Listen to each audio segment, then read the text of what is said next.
Good evening. Welcome to Hanging by a Thin Thread. This is a new name for a podcast we've been doing for 41 episodes, and now we are on episode 42. Welcome to Hanging by a Thin Thread, which used to be known as Knittings and Sewings. I'm Shelley, and this is Walter from the Kansas City area. And just wanted to begin logically here by telling you why we decided to change our name. We started off over 2 years ago as Knittings and Sewings, and the first episode was actually in very late December of 2022. At that time, that first episode, I just recorded it kind of on a whim out on the deck, and it was on a fairly warm, nice day, unseasonably warm for a December day. And so I recorded that first podcast. Actually, I even had it recorded going the wrong direction because I just recorded it on a whim. And then later by the second episode, Bob watched it, my husband, and suggested that he help me with the editing because the first episode didn't even have any editing. So he started helping me, thank goodness. Thank you, Bob. He made the whole podcast much more watchable by his contribution for the editing and various things that he helps me on with the podcast. So I wanted to just get it started at that time. So I just picked a generic name, Knittings and Sewings. But very quickly I started realizing that may not be the best name, because it was very hard for people to find. And, it's just a generic kind of boring name that not a lot of people recognize. So in terms of growing the channel here in the future, I hope that we will not only keep the members, the subscribers that we have, but that we also will maybe gain some new subscribers. And I think all in all, it'll be easier to find it under a little bit of a catchier name. And how I came up with Hanging by a Thin Thread was many, many years ago, back when there were things called blogs, written kind of journals, online journal logs. I had one that was called Hanging by a Thin Thread. And that was around the time when, for some of you that have been around a long time, Stephanie Pearl McPhee had the the Yarn Harlot, and she still does. And then there was one I read a lot, Crazy Aunt Pearl. I don't know if she still has that going. I don't think so, out of LA. But I would read these blogs every day, and I did have one of my own that I would create about once a week. I would do an update on my crafty projects and photographs and so forth of the projects. I kept that going for many, many years until finally the blogs kind of just naturally died down. There were very few of them left. And I kind of ran out of steam on doing mine as well. So up until recently starting this YouTube channel, which I became really, really excited about when I was during the pandemic 5 years ago. I started, as soon as I stayed home and was working from home, I started watching more and more of the podcasts on YouTube. And it just really formed a nice community for me and made me feel like I had someone out there with me in that horrible time. And it kept me company. It gave me exciting ideas. And so I decided, I wanted to do one. But it took a while until, like I said, just over 2 years ago. So I would like to continue forward, and I think that with the new name, Hanging by a Thin Thread, it better represents all of the different craft hobbies that I do. If you think about it, they are all hanging by, all of them are thread. My knitting, my crochet, my spinning, my sewing, my weaving, all of it involves a thin thread. So the way that they all come together and sometimes help me literally keep my sanity, because during difficult and hard times like the pandemic, about the only thing that kept me going, or I felt like it at the time, was the podcasts and my crafts. So I would sit and watch the YouTube channels of various people, and I felt like I really knew them in real life. So hopefully you will continue to enjoy our adventures here, and you're able to find us where we are now. And so if you would also feel free to refer other people to our channel if you're enjoying it, I would appreciate it. And they can hang out with me too. I appreciate any and all of us who come together during this time. Today, I am drinking a cold brew because we're finally getting spring here in Kansas City. It's been up and down crazy weather and crazy winds and snowstorms and all kinds of things way late into the season. But I'm drinking, it's the Rose Lemonade Green Tea Cold Brew. And I got this over at Marshall's. The brand is Tea Central. So it's really good. But what I like to do is if I get a drink at McDonald's, this is an iced tea. If I get a drink at McDonald's or Panera or anywhere else, or just make a plain tea myself, I like to stick a tea bag into the tea to give it a little bit of extra flavor. So this is the Rose Lemonade, and it's very tasty, green tea. Okay. So today, I want to update you also on where I'm at in terms of projects. This has been a kind of non-productive 2 weeks, I would say. I've been preoccupied with a lot of different things, including a lot of work. And so I haven't had as much time lately for my crafting, and I've run into a few little problems with some of my projects, and I also have way too many projects going at once. One thing that happens is sometimes all the threads we're doing in all our different crafts can get kind of tangled together and snarled up. So that's kind of what happened to me over the last few weeks. Things have kind of gone slowly, and I have run into a few snags, which I will tell you about here in just a moment. The first one being the Carbeth sweater. I had been planning on working on this the last time I spoke with you in episode 41. I was hoping to have this totally completed by the time I saw you tonight. But as you can see, this is not completed, far from it. And I did add another 2 inches. It had 11 inches on it, but I felt that that would still be a little bit too cropped for my liking. And so this is the Carbeth by Kate Davies. And I did add 2 more inches onto it. One thing, though, that I'm noticing that's kind of becoming a possible problem is that the ribbing keeps wanting to flip up on this sweater. And there's a very good reason for that. This was knit from the bottom up, and what happened is I forgot to use a smaller needle. You always, when you're doing ribbing, and you're going to stockinette, or vice versa, if you're going from stockinette and you're going down to a hem that is ribbed, you do want to go down to at least 1 smaller needle size, if not 2. In my case, since I'm such a loose knitter, it wouldn't hurt to go down 2 needle sizes. But unfortunately, I didn't do that. So now I've knit 13 inches of the body of this cardigan, and I'm not eager, to suddenly rip it all out, because this is my hand-spun yarn combined with a very hairy kind of Diablo carry-along thread from Hobie. And so if I were to rip this out right now, it would be really hard to do, and probably hard to do if not impossible, and it would mess up a lot of my yarn. So I don't really want to do that. So I have to think of another solution, and I'm not sure yet what exactly that's going to be.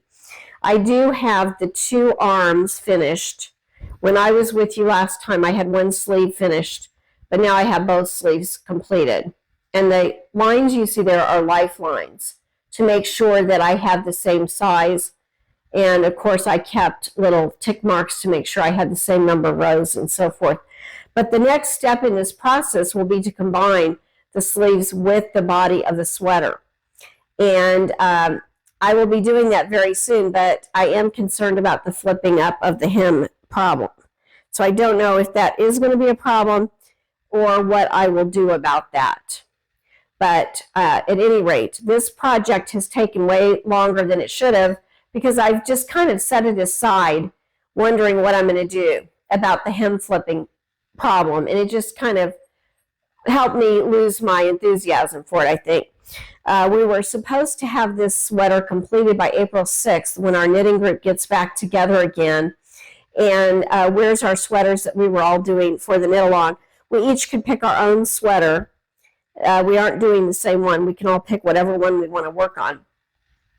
But I have to admit, I got a little bit discouraged by this problem with the flipping hem. So I need to get back to that project, and it's something I've kind of shoved aside. One thing I want to talk about while I'm talking about the hem flipping thing is Kate Davies, who designed this sweater, is a British designer who years ago was actually a college professor in England. And when she had a debilitating stroke at age 36, she had a big life change, obviously. And so at that time, she went from being a college professor while she got therapy. She moved country from the UK. She and her husband moved to Scotland. I think when she first was with him, it was her partner, but they later married. So she has lived for many, many years now in Scotland, I think in the Glasgow area, and she started up her own knitting design business called KD Designs, or KDD, not sure which. But she wrote a book a few years ago. The timing of this book really hit at a good time for me, because while I was mentioning here a few minutes ago about the pandemic, that was exactly 5 years ago. You talk about timing. 5 years ago this week was when, at least here in Kansas City, we were really being affected by the pandemic, and we were moved home to work. It became actually an ordinance in the city where I work that we were to come home and work from home because of COVID and the pandemic. So at that time, literally, this book came out a couple of months before the pandemic hit. And by the time I received my copy of the book, it's called Wheesht by Kate Davies. Literally at the time that I was stuck at home watching podcasts and trying to keep my spirits up and keep my creativity going, a book about creativity comes out. It was actually published at the very end of 2019, but it came out and became available, at least to me, in early 2020, just as the pandemic hit. So the title of it, it's called Wheesht, Creative Making in Uncertain Times. What a great book for those times. It just hit right at the right time. And so here with the 5-year anniversary of the pandemic, right during this week, I pulled this book back out again.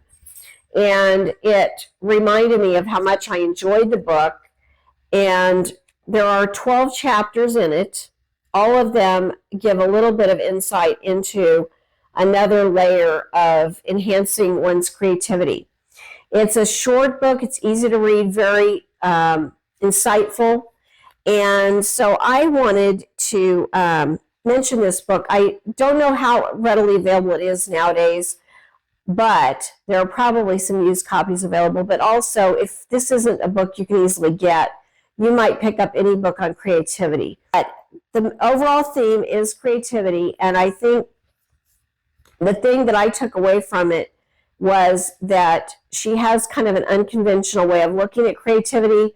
We always think of creativity as the wild new idea, or being unique, or, you know, having freedom to do whatever we want. That sounds like the most creative avenue, right? But her theory is the opposite, I will tell you that. Through her stroke that she experienced, she had to invent all kinds of new ways of living, just day to day, doing her daily functioning. She had to become creative in the face of her limitations. So her way of looking at creativity is quite different. It's taking a time when you have perhaps less resources and turning it into something even better than you would have done if you had the world as your oyster. So I really love this book. It's making me rethink my problem with the flipping hem. And it's ironic that it's coming up with this particular project, which is a Kate Davies design, because, you know, this whole thing, the flipping hem, is a problem that I don't know what to do with exactly, but I'm going to exercise my mind and try to think of something I could do with that to make it better. If you can think of anything, obviously I should have done it the right way and not used a larger needle. But since I'm already got this problem going on, what can I do to fix it? I'm going to try to think about the solution, and I've already got a few ideas running around in my head, but perhaps you might have one that is even better than mine. So if you have a creative solution for this, put it down in the comments if you don't mind. And in the meantime, I'm going to be starting to think about it and try to figure out what I could do with that. That's an example of how you can use your creativity, which is taking a problem or a limitation and trying to solve it in a new way, trying to solve the problem. So that's what I'm going to be doing. And along the same line, I wanted to show you an example of something that my grandmother did. She was one of the most creative people I knew, and she had many, many different crafts that she participated in. Her art just spanned not only the fiber arts, but visual art as well, and all kinds of things. So, but one thing, when she was in her late 90s and in a rest home, a nursing home, there was a particularly really bad winter, and for a long time her vision was failing, and she was getting rheumatoid arthritis so bad that her fingers were really bent and distorted. I couldn't see how she could do any craft work, but she was trying to continue doing something to keep her mind and hands busy during a time she felt a lot of limitation, being in a nursing home. And she was very dependent on us to bring her things to work on, including yarn. So she was making, she would go in different phases of making different things, but at the time that this happened, she was on a phase of knitting dishcloths. And so, you know, little pot holders or dishcloths. This particular one, which I think is one of my very favorites, we still have many, many of these little cloths that she made for us. But this one is particularly one of my favorites. And how it came about was because one winter when we were not able to get to the nursing home that week to resupply her with the cotton that she used for these kitchen little dishcloths, it was really bad weather. We weren't able to get there, so I called her and I said, Grammy, how are you doing? How are you holding up on your cotton supply? Because we'd try to buy her quite a bit at a time. But I knew she was probably running low. And she said, yes, as a matter of fact, I'm down to just almost nothing. But don't worry about it. I don't want you to come over here and you know, risk getting in a wreck right now. Just wait till you are able to bring this stuff, and I'll be fine. And she said, I have other things I can work on until then. But when I returned and brought her some more fresh supply of cotton, she had made several of these little, very colorful hot pads, or whatever you call these, little dishcloths, and out of these multicolors. And she had, at the end, some of them she was running out of and running out of color, so she would tie it on and make a little cute fringe. Because she had so little left of some of it, she just literally tied a fringe on the edges. But I felt that this was such a creative, wonderful way to use your resources when you're running out. And this actually came out cuter than many of the ones that she had the right materials and tools to do it with. So that was, for me, not only do I enjoy this as one of my favorites, but also it reminds me that you can make some really darling projects out of limited means. And another quick example I'll show you is what I'm sitting on here. Just a minute. This is a crazy quilt. I'm not much of a quilter myself, but this was, again, something my grandmother made. And mostly this was made out of her polyester work clothes, because some of the ones that she made for other people as well. Like I see some things in here that I believe were part of some things she made for even my grandfather, but and different kids and so forth. But this is a crazy quilt, and they made a crazy quilt a lot during the Depression. This one is unique because it's made out of polyester from the 1970s from her work clothes, because at that time they wore a lot of polyester. And just look at some of these colorful, crazy, imagine those being clothes that you wore around. But in the 70s, we wore really, really kind of garish, crazy colors, but they were fun. I have really fond memories of the 70s. And so every time I wrap up with this particular crazy quilt, and she has embroidered around each square, or each, it's not all squares, there's all different, there's a triangle, there's just all different sizes and shapes, and hand embroidery. But anyway, I really, every time I look at this quilt or wrap up in it, it reminds me of the resourcefulness and creativity of people from times like the Great Depression and so forth, when these crazy quilts became popular. So the creativity that can come about of limitation is really amazing. Next up, I briefly want to talk about the socks I'm working on. These socks look really small, really narrow, but actually they're ribbed, and so I think they'll be fine when they're on my leg. But I'm making the Comfort Core socks by Summer Lee, and my friend Carolyn is also into making these, and that's what started me on the trail, actually. I was making the Mercury socks, but I got derailed by these, because when Carolyn started making her Comfort Core socks, I liked hers so well, I wanted to make some on my own. So I cast on 4 of these, and what I'm planning on doing, I'm making it with my Flexi Flip needles, and I'm getting near finishing the leg here. I think I have about another inch of the leg before I switch over to the heel, but I'm going to make one leg and then take 2 other Flexi Flips to make the leg for it. This is often how I do socks to avoid the second sock syndrome. I don't usually have the second sock syndrome too bad, but it's good to do them at the same time so that they're finished at the same time. And so I will, once I finish the leg portion, I will go to the other leg and do it, and vice versa, back and forth until I finish both socks. But I'm enjoying these a lot. This is some Emma's sock yarn. It's called Beach Please, even though it looks more like coffee than a beach. And then the brown is sock yarn I had left over from Malabrigo. It's the chocolate. So the two together, I think, are making a cute pair of socks, a cute, comfy pair, and I like the name Comfort Core. I'm making the first view 1, and I think these look like varsity socks. They really remind me of some varsity socks that I had maybe in high school. So let me know what socks you're working on, and these are a lot of fun, I will say. I've also started being drawn to speckled yarn, because Carolyn made hers with some speckled yarn, and it put me in mind of how I used to buy a lot of speckled yarn back a few years ago.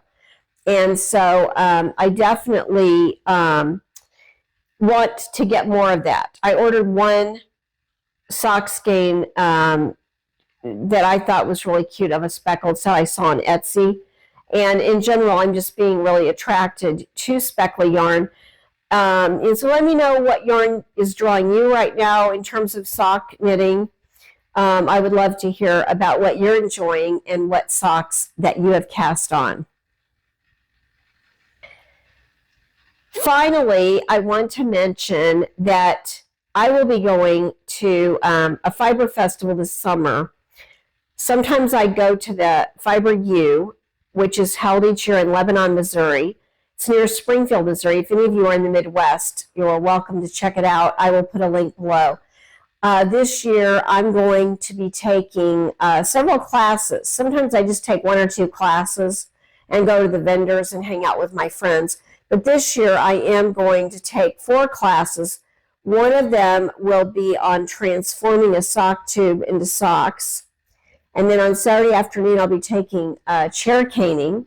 I'll be chair caning a little footstool that's quite cute. And on Sunday I'm taking stranded knitting, where I believe we're going to be making a Fair Isle hat. And then on the afternoon, I'm taking mosaic crochet in the round. So those should all be really fun. If you would like to see if there are any classes left that you would like to take, you certainly can go to the website and take a look. It's a lot of fun, but I want to know if you are planning on attending a fiber festival this summer, if there's anything coming up that you are looking forward to. I know a lot of them happen in the spring and summer. Well, I think this time that about wraps it up. I wanted to just tell you about the name and tell you about some things that are coming up in the near future for me project-wise. I would, again, welcome you back and thank you for returning. Please do spread the word about the podcast if you can, especially the new name. Until next time, I always say, love what you're making and wear what you make. And come hang out with me again. I'd love to see you again next time. Until then, bye everybody.